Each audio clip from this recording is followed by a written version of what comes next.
The Tonight Show had always been a safe zone, a place for laughs, carefully timed jokes, and the occasional awkward celebrity moment.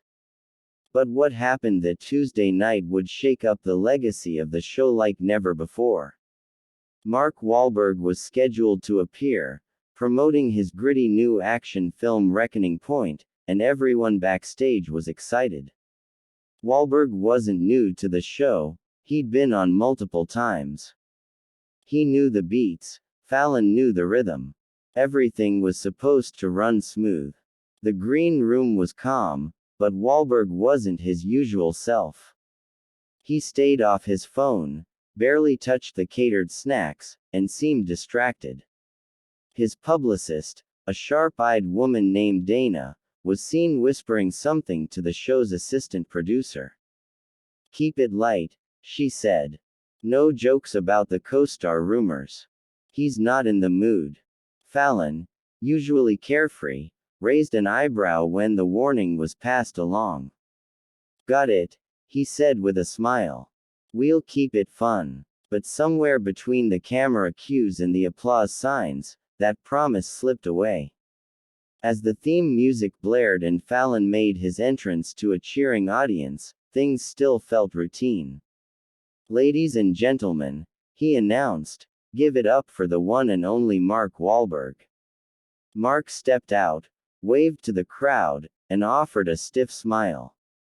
He took his seat and crossed his arms, waiting. The first few minutes were pleasant enough. Fallon showed an old clip of Mark in his early modeling days, and the two laughed. They joked about Boston accents and Wahlberg's grueling fitness routine. But then Fallon, trying to ride the edge for a viral moment, leaned in and said, "So, with all that intensity on set, I've gotta ask, is it true you almost scared your co-star into quitting? Should your next movie be called The Real Temper of Mark Wahlberg?" Laughter erupted from the audience, but not from Wahlberg. His smile dropped. His eyes locked onto Fallon's like a steel trap. The shift in energy was immediate. A hush fell across the studio like someone had pulled the oxygen out of the air. "You wanna talk about temper, Jimmy?" Mark said, voice low and measured. "Let's talk about what real pressure is." Fallon chuckled nervously, hands gesturing in an attempt to lighten the tone. "Oh come on, buddy, it's just a joke." "No, it's not," Mark interrupted. "You sit behind a desk every night cracking jokes at people who put their lives on the line for their craft. You don't know what it's like to lead a film crew through 18-hour days in the desert, dealing with real risk, real injuries, real tension." Fallon tried to cut in again, sensing things were spiraling. Okay, I respect that. I really do. You've done incredible work. But you treat me like a punchline," Mark snapped. "I'm not some meme for your opening monologue." The audience was silent. Fallon looked stunned. The production crew, sensing something serious, began discreetly signaling to cut to a commercial, but they were broadcasting live. There was no delay buffer. The moment was already out there, streaming across the country in real time. A stagehand appeared off camera. Security took subtle positions near the side of the stage. Wahlberg removed his mic, stood up, and leaned across the desk. "You invited me here," he said, voice tight. "But don't ever think you get to control the story." He turned to walk off, passing stunned crew members as he exited. Someone tried to follow him backstage, calling, "Mark, please, can we talk?" But Wahlberg didn't stop. Fallon sat frozen for a second, blinking into the silence. Then he turned back to the camera with a shaky grin. "Well, that was unexpected. We'll be right back." The show cut to commercial, but the real drama had already begun, and it was spreading fast. Within minutes, Twitter exploded with clips, hashtags, and arguments. Fallon's joke, meant to be harmless, had unleashed something raw. Wahlberg, known for playing tough guys on screen, had just shown America he wasn't playing. And The Tonight Show, usually a space for polished appearances and PR-approved smiles, had suddenly become the stage for one of the most talked about moments in live television history. The internet didn't sleep that night.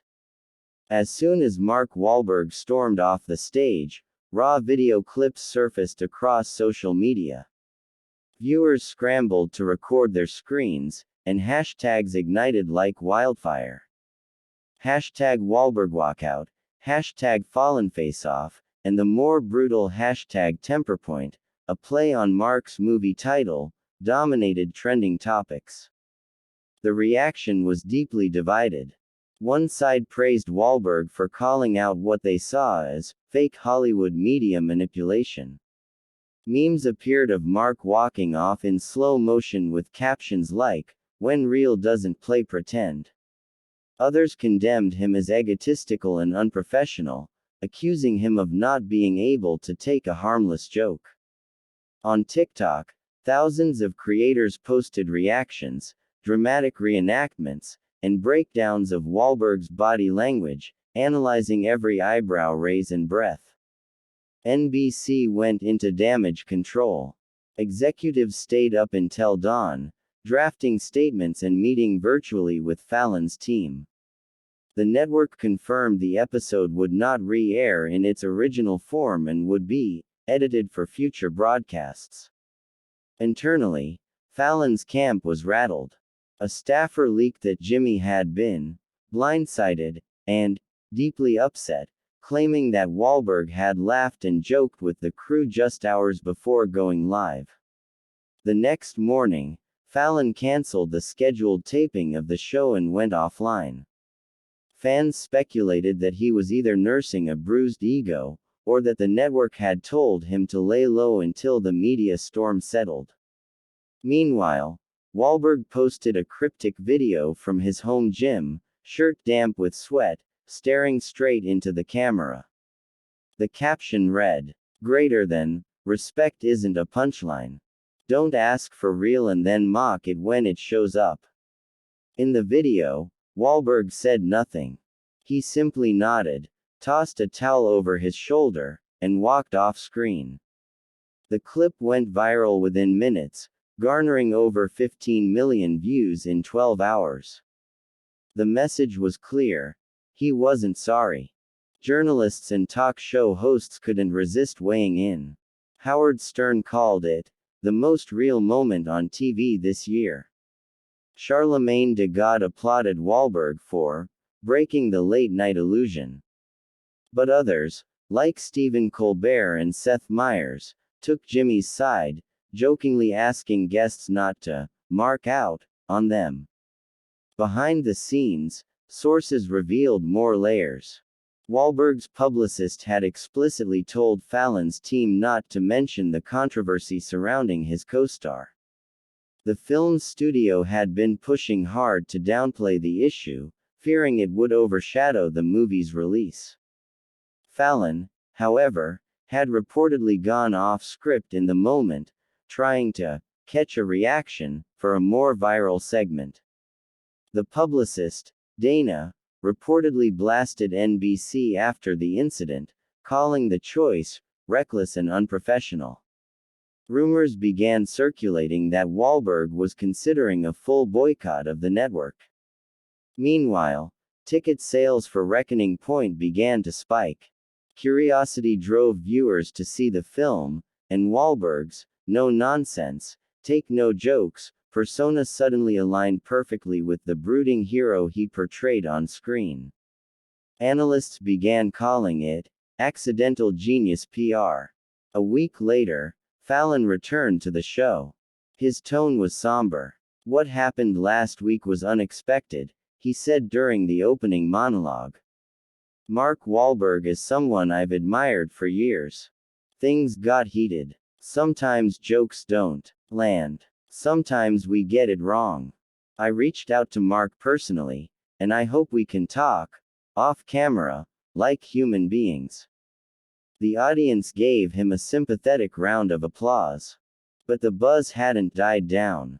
Every entertainment outlet speculated whether Wahlberg would respond, and whether he'd ever return to the show.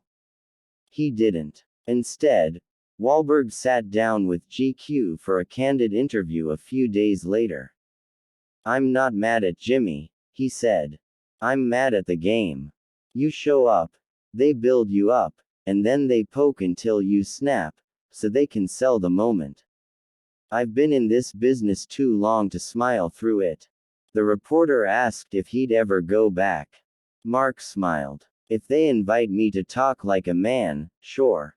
But if they want a circus, I'm not their clown." By the end of the month, the ratings for The Tonight Show saw a temporary dip.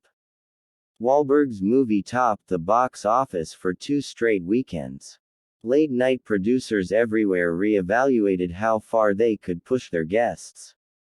And even Fallon, in later interviews, acknowledged, "That night changed how I approach people. There's a fine line between being funny and being disrespectful. I crossed it." The dust eventually settled. But the memory of Wahlberg's walk-off became part of pop culture lore, an unexpected moment of raw emotion in an otherwise scripted world. It served as a reminder that even in the world of entertainment, reality has its own agenda. And sometimes, when the cameras are rolling, the truth doesn't care about your ratings.